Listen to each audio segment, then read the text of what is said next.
Bonjour chers amis, bonjour à vous, bonjour à tout le monde. Je vous salue bien sûr chaleureusement. Je salue ceux qui nous rejoignent, ceux qui sont les habitués. Vous le savez, donc je vous salue par avance. Et à tous les nouveaux et nouvelles, bien sûr. J'oublie pas les femmes, hein, évidemment. Quand je dis les nouveaux, j'englobe tout le monde, hein.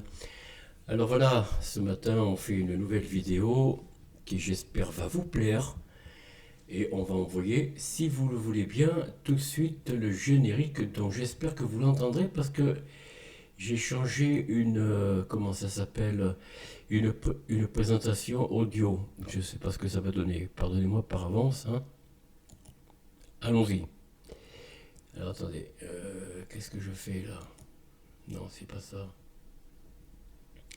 C'est pas ça, c'est pas ça. Alors, ouais, voilà, c'est ça. Voilà. Allez, c'est parti pour le générique, chers amis. My care is like my shadow, laid bare beneath the sun. He follows me at all times and flies when I pursue it. I freeze and yet am always freezing, storms and yet am always done. I love and yet am forced to hate. I seek some beauty inside, I praise.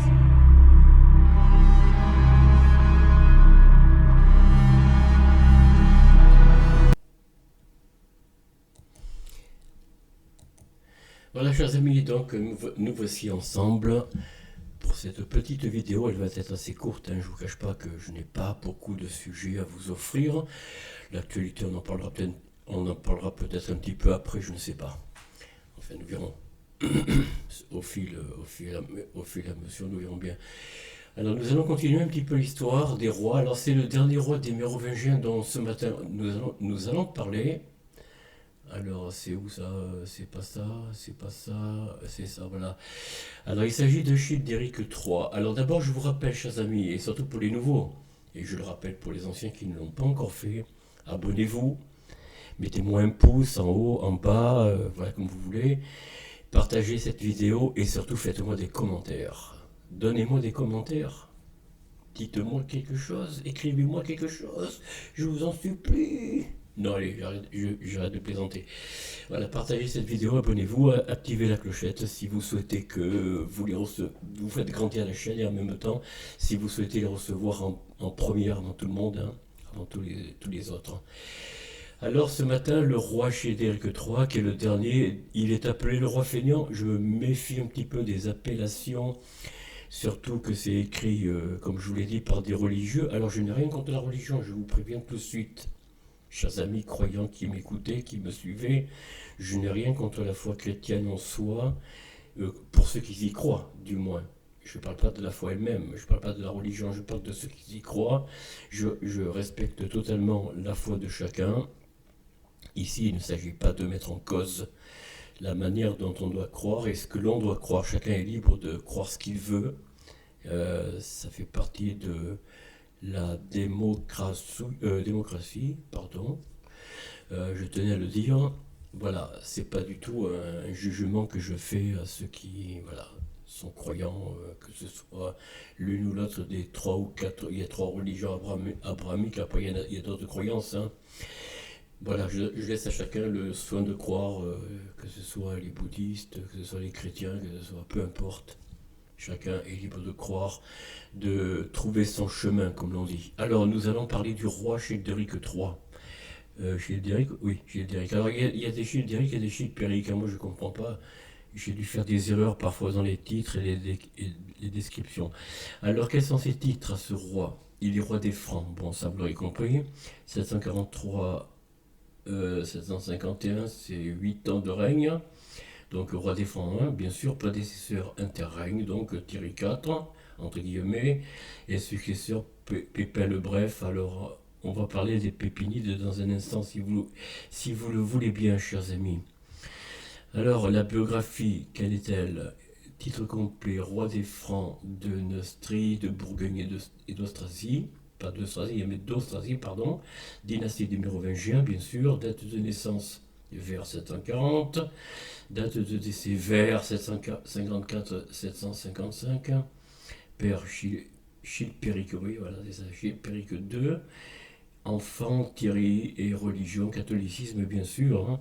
Enfin, c'est ce que disent les écrits. Bon, je ne vais pas revenir sur ce que j'allais déjà vous dire là-dessus. Bon, on va pas parler que de religion, hein.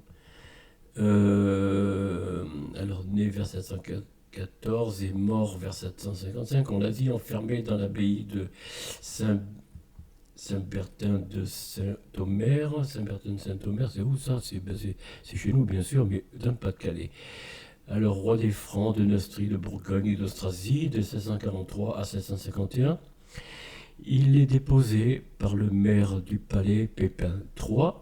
Voilà, et c'est pas Pépin le Bref, hein. Faites attention, c'est pas du tout Pépin le Bref. Mais enfin bon, en 1751, et il est mort en quelle année? Je viens de le dire, 1751, oui. Ah bon, d'accord, la même année, quoi. Alors, qui est sacré roi la même année? Bon, bien que il est déposé par le... D'accord, d'accord, le roi Pépin, il est sacré roi la même année, quoi. Il n'attend pas, lui, il est pressé. Bien que sa filiation ne soit pas connue, évidemment, il est considéré comme le dernier membre régnant de la dynastie mérovingienne. On parle de Childéric III, bien sûr, chers amis. Alors, filiation.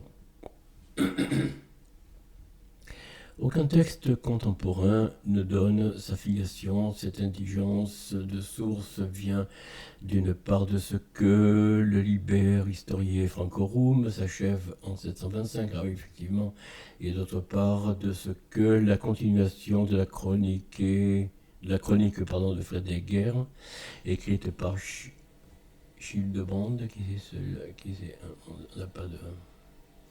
est un fils de Pépin de Hersal, maire des palais des royaumes francs et un frère de Charles Martel.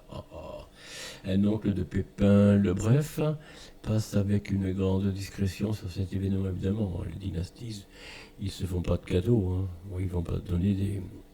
Bon, bref. Cette absence de source contemporaine a donné lieu par la suite à maintes discussions. Plusieurs filiations ont été proposées. Je dirais que III serait le fils de Thierry IV, selon la chronique des abbés de Fontenelle. Premier texte qui fait état de sa filiation rédigée autour de 830, hein, vous voyez. C'est à Fontenelle où fut rédigée la chronique que fut relégué le fils Childéric III. Et son auteur a pu le connaître, oui c'est ça, personnellement, ou du moins approché des gens qu'il avait connus. Le renseignement est d'ailleurs confirmé par une généalogie des rois francs du Xe siècle, suivie par d'autres textes postérieurs de même nature. Le nom du fils de Childéric III, Thierry, confirmerait cette filiation. Cependant, contrairement à ce qui a pu être soutenu, Thierry IV, né en 713, n'a pu engendrer à l'âge d'un an Childéric III, né lui en 714, effectivement.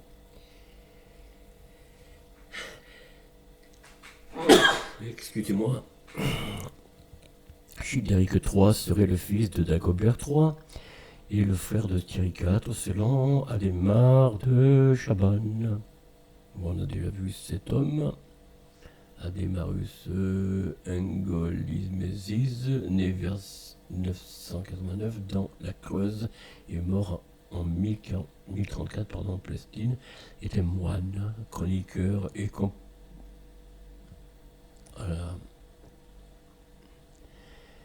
compositeur de l'Hexagone du Moyen-Âge de l'abbaye Saint-Martial de Limoges. Oui, c'est écrit par un moine, bon, ça peut être vrai, remarquez, hein. Ça peut être une bonne source. Childéric III serait le fils de Chilpéric II, selon Jean Mabillon. Qui c'est ça, Jean Mabillon? Jean Mabillon, plus connu sous le nom de Dom Mabillon, est un religieux et un historien de l'Hexagone, né le 23 novembre 1632 à Saint-Pierremont, dans les Ardennes, alors en Champagne, est mort le 27 décembre 1707 à Saint-Germain-des-Prés. Alors, ce que je veux dire, chers amis, c'est que rapidement, avant de poursuivre, Je ne dis pas que tous les religieux de cette époque ont écrit des mauvaises choses ou des fausses sources, ou des sources altérées. Mais ça, c'est sous l'Inquisition qui...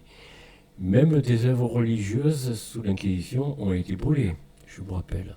Ah oui, certains écrits de religieux du 8e, du 8e siècle et 9e siècle, donc sous les Carolingiens, ont bien pu être écartés par l'Inquisition du 14 au 15e siècle dans l'Hexagone. Vous voyez ce que je veux dire? C'est que tous les ouvrages écrits par des religieux comme Grégoire de Tours et autres n'ont peut-être pas tous été conservés. Certains oui, d'autres pas. Ceux qui nous sont parvenus sont conservés. Mais il y en a peut-être d'autres qui sont beaucoup plus précis, plus pointilleux, qui peut-être n'ont pas plu voilà, à la direction de l'Inquisition de l'époque, du tribunal. Hein. L'Inquisition, c'est un mot qui veut dire tribunal. En fait, l'Inquisition, si vous voulez, c'est la filiation, la paternité des tribunaux. Hein, c'est ça en fait. Voilà. Hein. Quand on dit le palais de l'Inquisition, c'était un tribunal à l'époque. Hein. On n'appelait pas ça un tribunal, mais seulement l'Inquisition. Alors tribunal, ça vient du mot tribun, vous l'aurez compris. Hein. Ça vient d'un mot romain, comme d'habitude, hein, évidemment. Hein. On est toujours sous l'esprit romain, même en 2025. Bon, je continue. Part de Thierry 4. Alors, qu'est-ce que j'ai dit? Childéric III, je reprends. Hein. Childéric III serait le fils de Childéric II, selon Jean Mabillon, qui se fonde sur le fait que dans un de ses diplômes, Childéric III parle de Thierry IV comme son parent et non son géniteur. Ou géniteur. Cette thèse a été majoritairement reprise, cependant, aucun texte ne permet de justifier que son père serait Childéric II. Bon. Childéric III, donc, serait le fils de Clotaire IV, selon Jules Stanislas Donnel.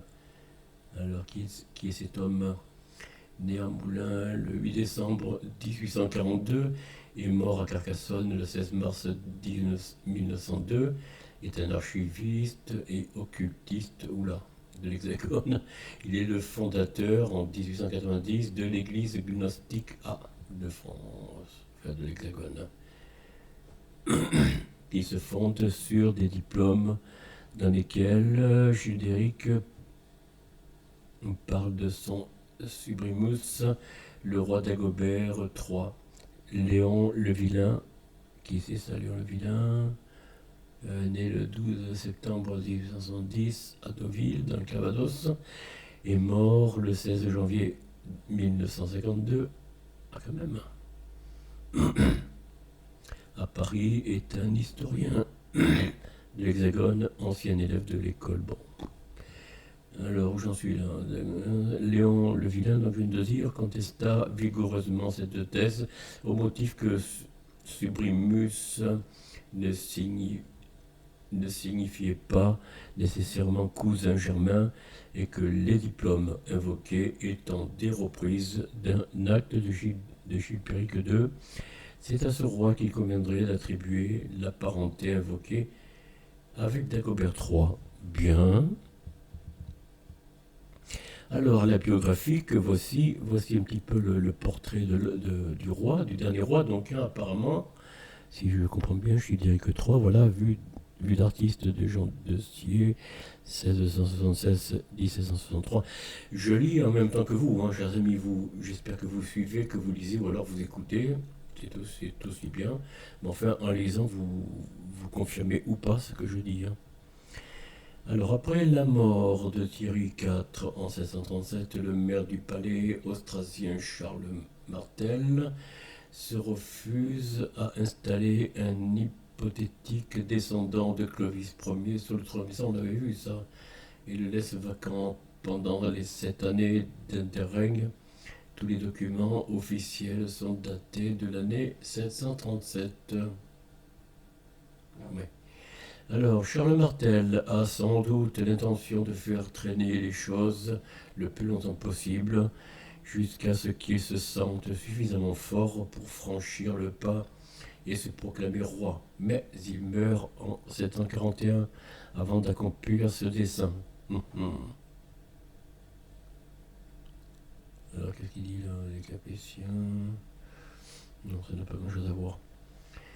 Alors, ses deux fils, Pépin et Carloman. Voilà, Pépin, le fils, hein, et Carloman, les fils de Charles Martel. Hein. Voilà.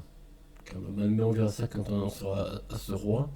En sont réduits à proclamer un nouveau roi en la personne de Childéric III, donc celui qui règne, le dernier des Mérovingiens, bien sûr, qu'il trouve dans un couvent, sans doute Situ, c'est où ça,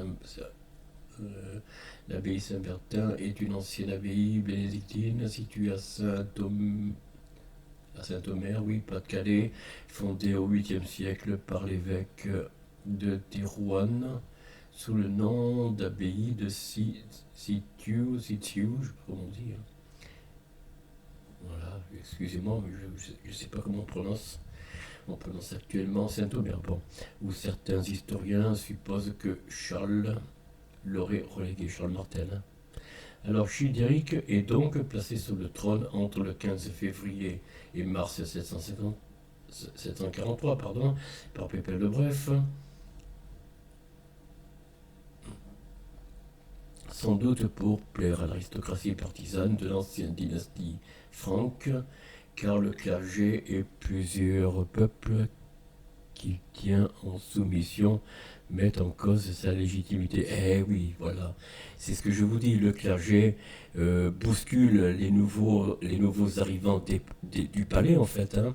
Charles Martel, Pépin le Bref, Charles Martel est en Bourbon, mais Pépin le Bref, il le presse pour justement mettre un autre roi que celui-ci, hein, Childéric III, donc, eh oui, parce que les Mérovingiens n'étaient pas vraiment...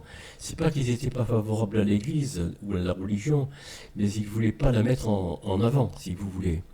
La religion en avant, c'était bien sûr celle primordiale des Celtes, en fait, des Gaulois. Hein, vous la connaissez maintenant. Vous connaissez le nom. Voilà, c'est Odin, la religion odinique. Hein. Et ça, sous Pépin le Bref, non, Pépin le Bref, oui, non. Oh là là, excusez-moi. Enfin bref, dès les nouveaux arrivants pépinides, l'Église se dit soutenue par ces gens, par ces princes, donc ils demandent à ne plus reconnaître la légitimité de ce dernier roi. Voilà. Alors, Carloman entre dans les ordres en 1647. Ah bon, il était quoi lui?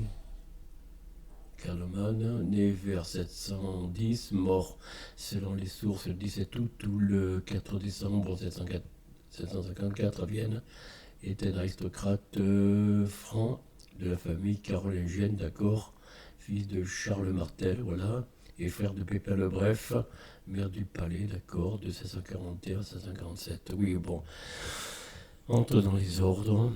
Et quels ordres? Les ordres seigneuriaux alors. En 1651, Pépin se sent assez fort pour se faire élire roi des Francs. Il envoie alors une délégation franque auprès du pape, voilà, Zacharie. Voilà, oui, Zacharie est mort le 8e siècle et le 91e évêque de Rome. Et donc pape de l'Église catholique, d'origine grecque, mais né en Calabre, Italie. Il est le successeur de Grégoire II, dont il était le diacre et conseiller consacré le 10 décembre 741. Il règne jusqu'au 15 mars 752. Bon, enfin bon. Pour lui demander l'autorisation de prendre la couronne, voilà. Ils veulent de nouveau, après la Rome de César, faire intervenir la Rome religieuse, donc chrétienne, pour légitimer un coup d'État, si l'on peut dire, hein, ou détrôner voilà, le dernier roi mérovingien. Pour lui demander l'autorisation de prendre la couronne à la place de Childéric, le pape Zacharie autorise la déposition de Childéric, évidemment, hein, en mars 1751. Évidemment, Rome voulait le pouvoir sur notre pays, comme d'ailleurs sur tout l'Occident, n'est-ce pas? En novembre 1751, Pépin dépose donc Childéric III, puis se fait sacrer roi à Soissons par l'archevêque Boniface de Mayence. Voilà, Saint Boniface de Mayence, né sous le nom de Winfried de Wessex, pardon, vers 675, accréditons dans le... Bon, j'arrive pas trop à lire, excusez-moi, hein. Alors Childéric est quant à lui tonsuré et enfermé, voilà, dans l'abbaye de Saint-Bertin à Saint-Omer entre le 22 décembre 1651 et le 23 janvier 1652. Childéric III meurt vers 755. Il est inhumé dans le cloître de l'abbaye, mais les fouilles réalisées au XIXe siècle n'ont pas permis d'identifier sa sépulture. Ouais, évidemment, ils ont tout rasé, quoi. Ils ont fait disparaître les preuves. Ça, c'est bien la religion, vous voyez, de faire disparaître un peu les restes de ce qui préexistait avant les Carolingiens, les Capétiens et les autres, hein. Voilà, hein. D'une épouse dont on ignore le nom, évidemment, Childéric III a un fils nommé Thierry, enfermé encore enfant, oh, le pauvre, au monastère de Fontenelle, en 753, où l'on perd sa trace. Du fait de son jeune âge, on le fait clerc et non moine. Oui. Et je ne vous dis pas ce qui se passait en ce temps-là dans les couvents, les monastères. Moi, j'en ai eu quelques échos oraux, on va dire, un nom écrit, mais enfin, il doit bien y avoir des écrits. Je crois que Victor Hugo en parle dans certains ouvrages, ce qui se passait dans les couvents, les monastères, que ce soit pour les enfants. Oh, vous vous rendez compte, enfermer un enfant dans un cloître. Bon, enfin, voyez bon, alors le dernier des Mérovingiens, qu'est-ce que c'est que ça? Voilà, vous voyez, regardez. Oui, regardez comment déjà le jeune roi est totalement soumis, il n'est pas soumis, hein, mais regardez, il attache pour le tonsurer. Vous vous rendez compte? Voilà un petit peu ce qu'est la religion. Et ça, c'est une peine. C'est pas moi qui. Écoutez, c'est pas moi, je donne les sources, hein. Merci Wikipédia, parce que là, pour le coup, le dernier des Mérovingiens par Évariste Vital, oui. Luminet, musée des Beaux-Arts de Carcassonne, 19e siècle.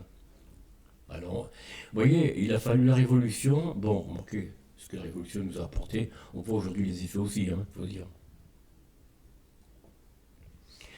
Voilà, ça c'est la présentation présumée de Childéric III. Je ne sais pas ce que vous en pensez. Représentation imaginaire du moins, bon, ma foi. Alors, dans les sources, qu'est-ce que nous avons, chers amis? Bah écoutez, je vais vous le laisser lire. Ah, puis je ne l'ai pas partagé, comment ça se fait? Bon, enfin, vous le voyez, je pense, hein, ça devrait suffire. Oui, bon.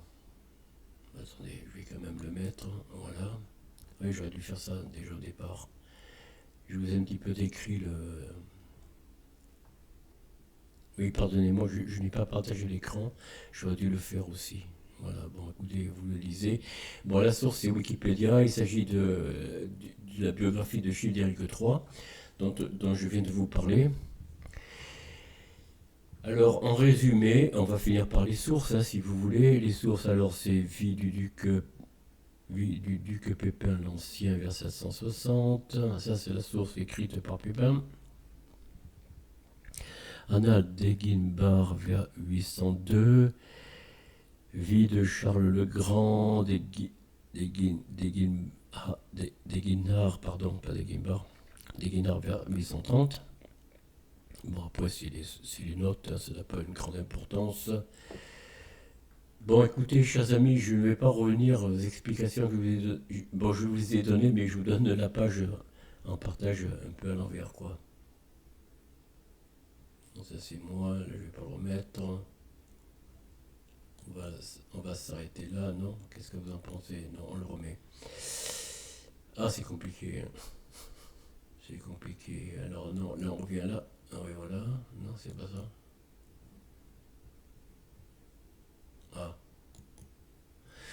Bon, voilà, chers amis, ce que j'avais donc à vous donner comme élément aujourd'hui de source, hein, là, vous avez voilà, le roi.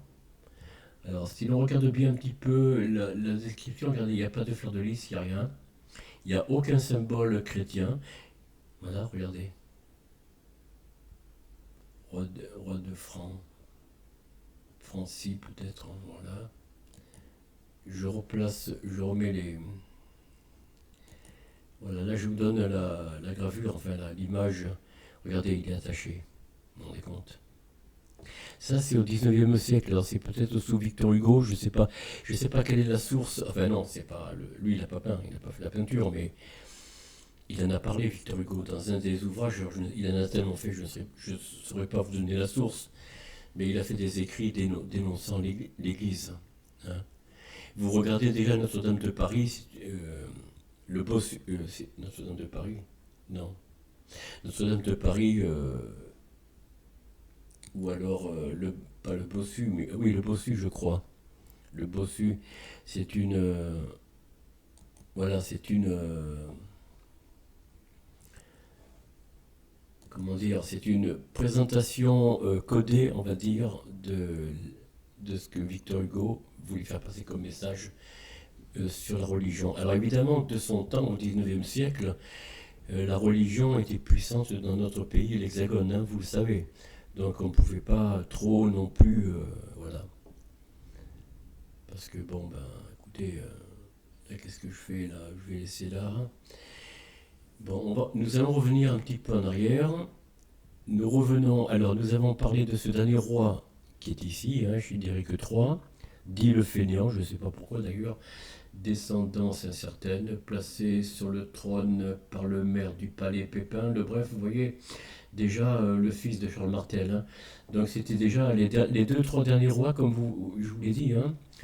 Celui-ci aussi, je crois,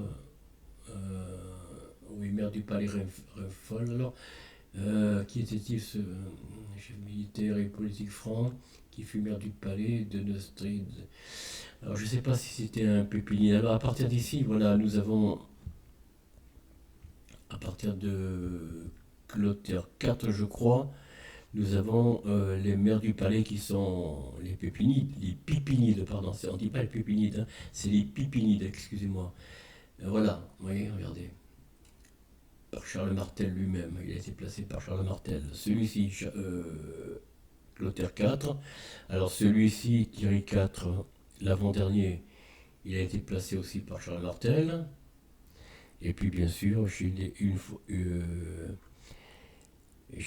III, il a été placé par Pépin le Bref, fils de Charles Martel, puisque Charles Martel est mort entre-temps, comme on vient de le voir. Donc voilà, et c'est Pépin le Bref qui prendra le trône, hein, voilà, qui prendra sa place avec la bénédiction, la bénédiction du pape, on vient de le dire. Hein. Alexandre, je crois, je ne sais plus. Voilà, chers amis, un petit peu sur quoi se fonde la première partie des rois, donc mérovingiens. Alors, je vous avais dit que je parlerais un petit peu d'actualité. Je vais voir ce que je peux faire. Je vais peut-être mettre une autre. Voilà, on va mettre une autre. Comment dire? On va essayer de trouver quelques sujets si vous voulez bien, mais bon, je n'aime pas trop parler d'actualité parce que je n'ai pas l'habitude, vous voyez, je n'ai pas ce sens. Comment, précis, vous voyez, je suis pas très précis, d'ailleurs même en histoire, je suis pas très précis non plus, je ne suis pas historien, autant vous dire, hein, je ne vais pas vous le cacher, je ne suis pas non plus journaliste pour faire de l'actualité. La persécution du clergé sous la Révolution, oui, ça, bon, la persécution, on en a beaucoup dit, elle est de quand? Oh, ben tiens, c'est pas mal ça, je vais la mettre. Oh, mais ça, c'est par Gallica, vous savez ce qu'il faut en penser. Donc, La Révolution française, souvent Bah, qui c'est, lui? Bon, je ne sais pas qui c'est, mais... Non, je ne vais pas mettre cette vidéo. Alors, je regarderai un petit peu si j'ai le temps. Alors, rencontre... qu'est-ce que c'est ça? En 93. Ah oui, c'est Donald Trump, oui, d'accord. Avec... D'accord. D'accord. Alors là, bon, bah, il n'y a pas grand-chose à dire. Hein. Migrants, rush, tout. Alors oui, voilà. Donald Trump veut mettre fin à l'entrée massive des migrants venant bien sûr d'Amérique du Sud généralement, hein, mais pas que. Et donc il veut se garder, si vous voulez, il veut se garder le monopole de faire entrer ceux qu'il entend. C'est ce qu'il entend faire entrer. Alors j'ai appris que les décrets qu'il a signés le premier jour, une centaine, je crois, une centaine de décrets, ce sont que des décrets provisoires. Je vous le dis, je vous donne cette information, chers amis, à propos de l'immigration, à propos de pas mal de choses, hein. Voilà. Donc il a fait une centaine de décrets, dont sortir du climat, les accords de Paris, vous le savez. Mais ce sont que des décrets provisoires. Ça veut dire qu'il peut en écarter définitivement certains et en approuver d'autres. Vous voyez? Donc tout ça, c'est pas... Non, je vous dis, tous les dirigeants, à part les rois, hein, mais tous les dirigeants, qu'ils soient ministres, présidents de la République de leur pays, ils sont tous pareils. Il n'y en a pas un qui vaut l'autre. Vous croyez que Donald Trump vaut Biden, vaut Macron, vaut... Bon, entre ce qu'il dit et ce qu'il va faire, vous savez, 4 ans c'est court, et bon, ben, c'est pas que je lui souhaite de réussir, hein, après tout, pour son pays. Je lui souhaite de réussir, mais je suis pas très chaud. Voilà, autant vous dire, hein. C'est pas parce que ses premières 4 ans, ses premières 4 années, il n'a pas fait grand-chose, qu'il fera rien, c'est les 4 années qui suivent, là. Mais bon, ça me paraît peu probable. Alors, qu'est-ce que j'ai à vous donner? Macron, France et Allemagne doivent jouer. Ah oui, Macron, il appelle à un renforcement de l'Union européenne face à la nouvelle direction de Donald Trump. Bon, qu'est-ce que vous en pensez, chers amis? Est-ce que vous pensez que l'Europe est de poids face aux États-Unis, bon, je ne parle pas de la Russie, mais ou de la Chine. D'ailleurs, Madame Van der Leyen pense se tourner vers la Chine. Mais n'oublions pas que la Chine fait partie du BRICS, parmi lesquels il y a, bien entendu, il y a l'Argentine, il y a d'autres pays, je crois qu'il y a l'Argentine, il me semble, en tout cas, il y a la Russie. Est-ce que vous croyez que la Russie va accepter que la Chine, enfin, va accepter, bon, ils ne vont pas s'ingérer dans les affaires du président chinois Xi Jinping, mais est-ce que vous croyez sincèrement que, vu le partenariat entre la Chine et la Russie, la Chine va donner raison à Van der Leyen? Vous pensez ça, vous? Ou alors c'est pour des profits, hein? C'est tout, hein. Xi Jinping, il n'est pas bête, hein. Il pense à son pays aussi. Donc s'il y a des accords entre l'Union européenne, l'UE et la Chine, ce sera que pour un profit chinois, hein. Ce ne sera pas pour un profit de l'Union européenne. Bon, remarquez, bon, qu'est-ce qu'on attend de sortir de l'Europe, hein? Je vous pose la question, chers amis. Ah mais j'ai pas partagé là. Qu'est-ce que je fais là? Décidément, je manque à mes devoirs. À mes devoirs, voilà. Mais il n'y a pas grand-chose. Moi, je trouve pas grand-chose. Je sais pas ce que vous en pensez. Bon, ben voilà. On va l'enlever ça. Regardez avec ça. Non, ça c'est ça. Qu'est-ce que j'ai fait là? Bah dis donc. Alors, là je suis en train de faire quoi là? Non, c'est pas ça. Je sais plus ce que je fais. Pardonnez-moi, chers amis. Ah, il y a quelque chose qui va pas là. Ah voilà. Bon, ben là on va le retirer, hein. C'est pas la peine de le laisser. Voilà. On va tâcher de mettre ici autre chose. C'est quoi ça? Alors on va faire quoi là? On trouve quoi ici, mes amis? Qu'est-ce qu'on va trouver de bien? Budget 2025, la rigolade. Au Sénat, François Bayrou dégaine amendement sur amendement sans prévenir. Alors, ce qui est quand même étrange, c'est qu'ils veulent s'en prendre aux retraités, évidemment, hein. Alors, surtout sur les retraités les plus riches. Mais vous croyez qu'il est facile de toucher les retraités les plus riches? Vous croyez qu'ils vont rester à rien faire? Non, mais sans blague, le meilleur. Alors, il a démenti, hein. Bayrou aurait démenti sur le. Voilà. Ici, Cyril Hanouna, fermeture de C8. Oh là là, la bataille continue. La rigolade encore sur ces.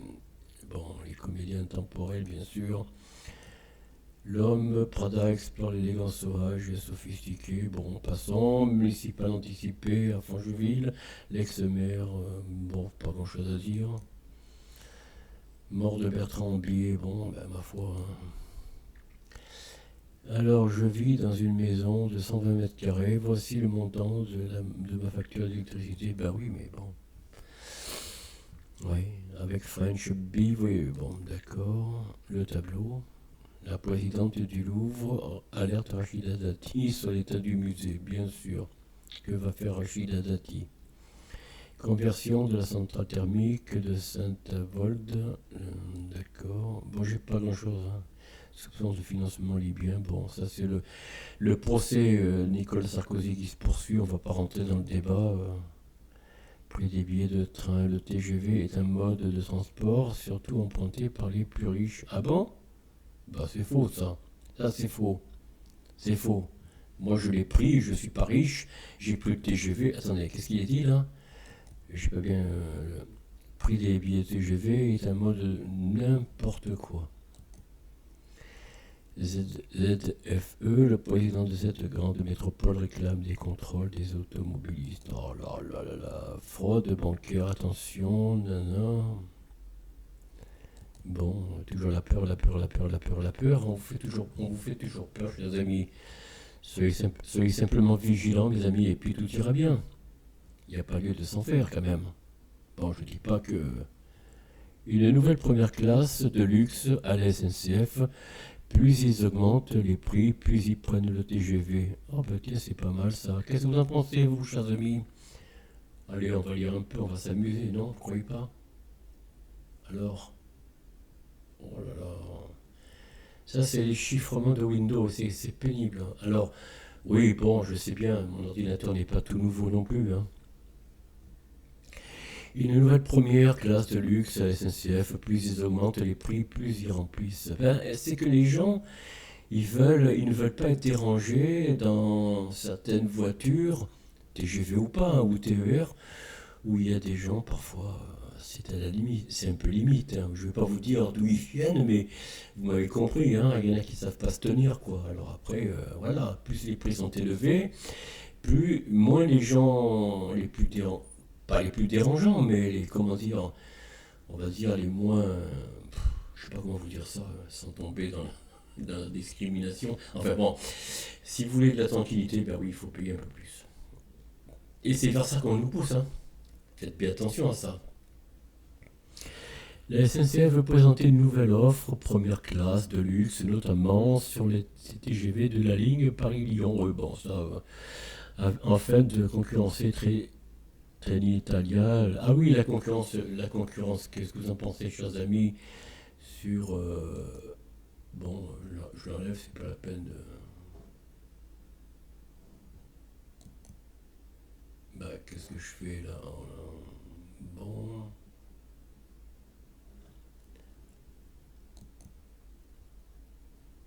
C'est quoi ça?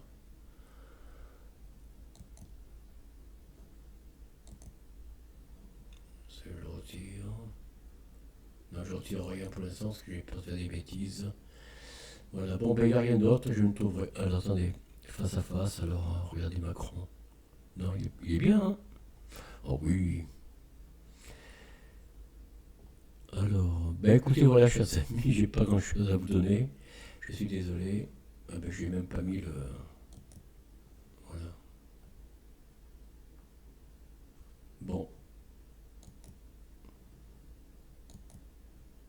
allez, je l'enlève parce que ça me gêne un peu. Qu'est-ce que c'est que ça?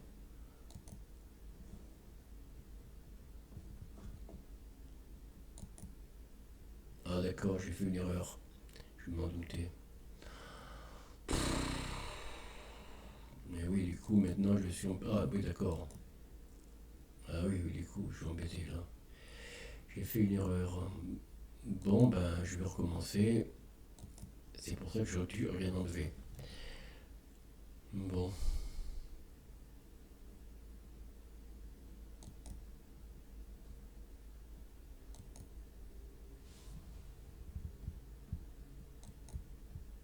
Voilà, j'enlève ça.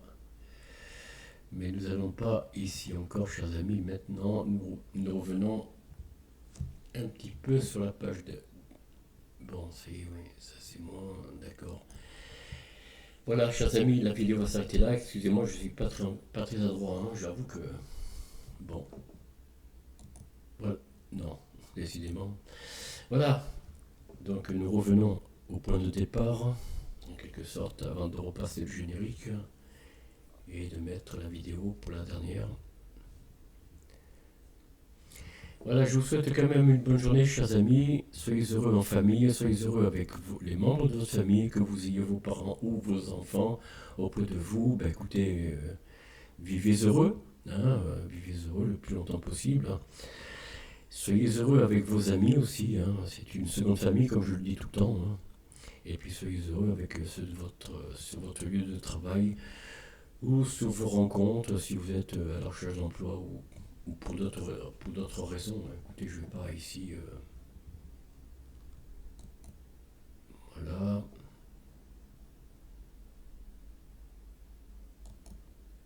Non, c'est pas ça. Alors, on va mettre le générique, chers amis. On se dit à bientôt. Au revoir. My care is like my shadow, laid bare beneath the sun.